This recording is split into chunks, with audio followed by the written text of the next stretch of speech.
Aku ada cerita horor yang dirasain sama aku dan timku berenam saat project di hotel. Astaga, Jaksonnya kayaknya tahu nih cerita siapa. Enak tuh kayaknya tuh. Jadi pada awal mulanya kami satu tim animasi berisi 6 orang, 2 perempuan, 4 laki-laki. Mendapatkan proyek yang mengharuskan kami menginap selama 4 malam di hotel tersebut. Oke, di hotel tersebut. Kami membagi kamar menjadi 3. Gue tidur sendiri, 2 orang perempuan persis di sebelah kamar gue lantai 6.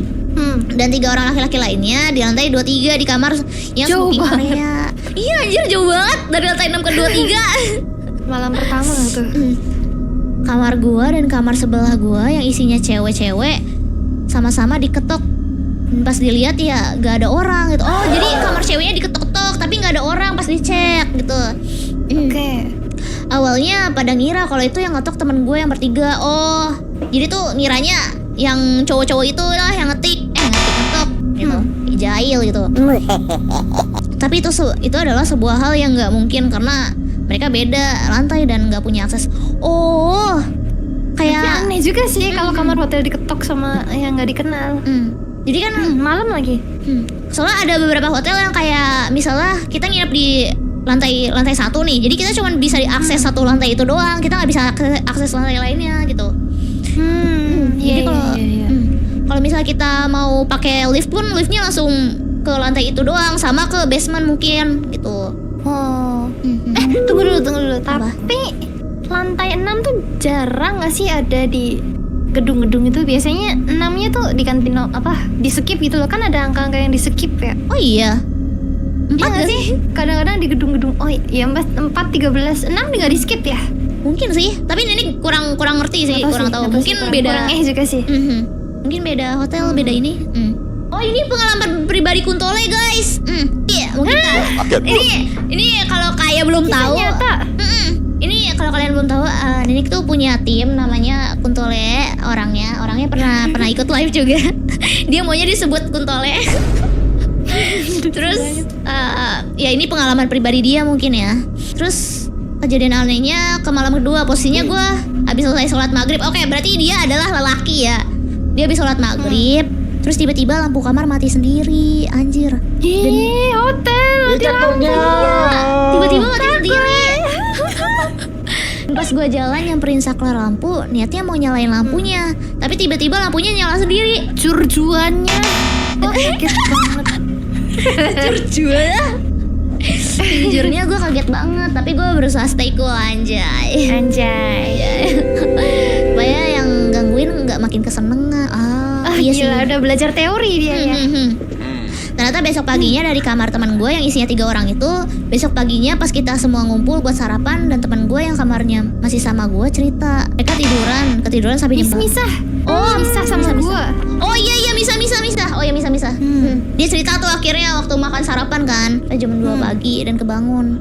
Pas bangun mereka nyaksiin smart TV yang ada di kamar udah lagi nyala. TV-nya lagi nyala. Dan puncaknya itu saat di malam terakhir, gue minta anak-anak di lantai 23 salah satunya turun untuk edit dan rendering. Pas dia masuk lift, gue nungguin di depan lift sambil nempelin kartu akses supaya dia bisa ke lantai gue. Oh, jadi harus ada orangnya gitu loh. Dijokiin gitu. Ya harus ada kartunya intinya ya. Bener. Dan itu posisinya gue sama dia teleponan. Terus tiba-tiba dia bilang kalau lift mati dan berhenti. Aku bisa. Takut banget. Takut banget anjir. Liftnya gelap dan gak gerak-gerak sama sekali. Anjir. Serius? Itu serem sih. Terus gimana dong itu dia? Gak gerak-gerak. Padahal kalau ini kan lantainya banyak ya. Lantainya banyak. Terus habis itu security-nya kayak yang lebih ketat kan. Iya, harusnya ada akses card untuk itu. Harusnya ini hotel yang proper banget kan. Harusnya iya sih. Lantainya juga banyak kan, itu sampai 23 lebih harusnya. That's so creepy. Habis ini takut ke hotel sih. Harusnya takut sih. Kan gue merhatiin indikator lantai yang ada di atas pintu lift. Angkanya masih nunjukin kalau lift lagi di lantai 23. Tapi itu lama banget, kayak yang stuck gitu. Baru deh, mungkin sekitar beberapa menit angkanya berubah dan liftnya turun. Oh, oke. Agak lama ya. Mungkin padat liftnya. Bisa jadi gak sih? Cocok logi sih. Temen gue pun bilang lampunya udah nyala lagi dan liftnya udah jalan. Tapi pas liftnya berhenti di lantai gue, liftnya kebuka tapi isinya kosong. Hah? Liftnya kosong pas buka di lantai dia, lantai orang yang lagi cerita. Di situ gue bingung di mana, kok gak turun tuh. Jadi kayak dikiranya tuh temen-temennya. Jadi kan temen-temennya kan udah masuk lift. Nah terus kayak ada sedikit trouble kan akhirnya. Terus akhirnya indikatornya tuh berubah tuh, yang dari lantainya masih nge-stuck di situ-situ aja berubah tuh. Terus akhirnya turun. Terus pas turun kebuka pintunya malah nggak ada siapa-siapa. Harusnya kan teman mereka dong yang kayak turun. Tapi malah nggak ada siapa-siapa yang turun. Kosong liftnya gitu. Terus tapi teman gue ngakunya dia udah turun dan sampai di basement. Di situ gue panik dan teleponnya, anjir. Jadi tuh liftnya kebuka tapi temennya udah di basement. Gue langsung nyamperin dia ke basement. Gue nyamperin dia. Kayak dijailin gak sih anjir? Ada 2 lift gitu ya seakan-akan ya. Gue nyamperin dia dengan rasa panik dan juga bingung. Karena kan hotelnya itu ada 2 gedung. Dan di gedung yang liftnya kehubung sama basement tuh cuma gedung sebelah. Hah? Gedung sebelah. Gedung yang gue dan Teleportasi. mungkin ya. Tapi bisa sih kan, setan bisa alihin otak orang ya, kayak bisa diubah gitu. Bisa masuk gedung sebelah. Gedung yang gua dan teman gua tuh tempatin tuh kehubung sama basement. Sampai sekarang gua kalau keinget jadian itu beneran bingung dan merinding. Apakah waktu itu teman gua teleportasi atau dipindahin gitu? Kena Infinity Castle. Infinity Castle. Alah, ini dia baru halaman 4 masuk. Nah ini nih, semoga ini udah masuk korona dan memuaskan ya. Kita udah panjang lebar baru nih. 3 halaman nih. Flashback. Nah kita lihat dulu. Ini kan bisa panjang banget. Hah? Ini oke kah? Kayak oke kah? Boleh aja. End of flashback. Akhirnya pas balik itu gue coba jalan santai sambil baca doa-doa dalam hati. Awalnya gue biasa aja, sampai akhirnya pas di lorong gelap yang gue ngedenger suara kenceng yang bikin gue kaget. Pas gue nengok, ternyata ada satu jendela kelas yang tiba-tiba ketutup. Oma. Padahal jendela lain dibuka. Di situ gue panik. Gue coba jalan cepet dan berusaha stay cool. Tapi bukannya tenang, gue malah ngerasa kayak ada yang ngikutin gue dan hawanya beneran gak main. Akhirnya gue putusin buat lari. Lari lah dari tadi. Karena gue beneran gak kuat ngerasain energi negatif yang gue rasa pas itu. Dan apesnya di situ pas gue mau naik tangga lagi. Iya, tanggal lagi. Sandung dan jatuh. Aduh, ini kayak adegan susah banget karena apa tuh? Adegan film anjir. Film horor yang kesandung lah. Dramatis gimana gitu. Kesandung anjir. Oke, Di lanjut. situ gue susah banget karena panik. Terus entah kenapa pikiran gue kayak nyuruh gue buat nengok ke belakang. Iya, gue nengok ke situ dan itu anjir banget sih. Aduh, ini lampu di gedung seberang gue tiba-tiba kelap-kelip.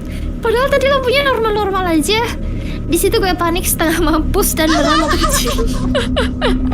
Udah nangis jelek lah gue di situ karena histeris sendirian. Gue bingung mau ngapain. Mau lanjut ke ruang kelas, tapi gue takut soalnya masih jauh. Mau balik ke ayah gue juga gue nggak mungkin karena itu makin serem. Di situ gue cuma nangis doang sampai akhirnya gue ditemuin sama satpam sekolahan yang kayaknya lagi keliling. Gue kaget karena muka gue disenterin sama satpamnya. Dan ternyata satpam sekolahnya ngelihat lampu yang kelap-kelip. Makanya doi keluar dari pos dan ngecek. Di situ gue cerita dan dianterin ke ruang kelas sama satpam. Dan ya kejadian itu bikin heboh semuanya. Pas ayah gue dan teman-temannya balik ambil kasur, gue diomelin ayah gue karena nggak ngedengerin apa katanya. Aduh. Kasian banget diomel-omelin terus sih. Iya sih, dia juga lari gara-gara ini anjir, karena diharuskan untuk lari. Refleks tubuh sih. Iya. Oke. Ya habisnya gimana ya? Namanya gue panik, nggak bisa mikir lurus. Iya, Dan setelah itu gue langsung disuruh mandi. Semua yang di situ ngaji bareng sebelum tidur buat ngecegah kejadian-kejadian aneh lainnya. Udah segitu aja. Kata-kata terakhirnya nih. Itu ini emang terdengar konyol tapi nggak akan gue lupain karena kejadian anjing. Astaga. kenapa dia memakai kata-kata Udah deh, sekian kita selesai untuk baca cerita horor. Sekarang kita akan lanjut main Roblox. Terima kasih Kak Aya sudah membacakan cerita. Terima kasih.